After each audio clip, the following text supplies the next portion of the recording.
బయట హోలీ ఆడి వచ్చిన తర్వాత ఇంట్లో దహి బల్ల చేసుకుంటే ఆ మజానే వేరు. సో ఫస్ట్ ఒక బౌల్లో పెసరపప్పు 1/2 కప్, మినపప్పు 1 కప్ వేసుకొని వీటిని బాగా వాష్ చేసుకొని రాత్రంతా 6-7 అవర్స్ పాటు నాననిచ్చేయండి. దాని తర్వాత పిండి పట్టేసి బాగా మిక్స్ చేసుకొని ఇందులో గ్రీన్ చిల్లీ, అల్లం, బేకింగ్ సోడా, సాల్ట్, జీరా పౌడర్ వేసి బాగా మిక్స్ చేసి డీప్ ఫ్రైకి ఆయిల్ పెట్టుకొని దానిలో బోండాస్ చిన్న చిన్నగా వేసేసుకొని పక్కన తీసి పెట్టేసుకోండి.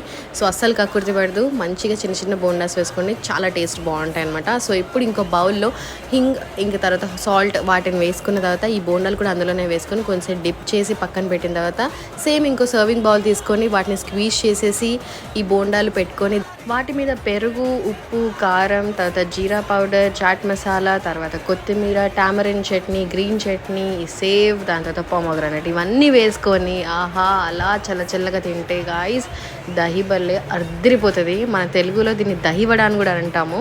సో మీకు ఎలా వచ్చిందో ట్రై చేసి కామెంట్ సెక్షన్లో చెప్పండి.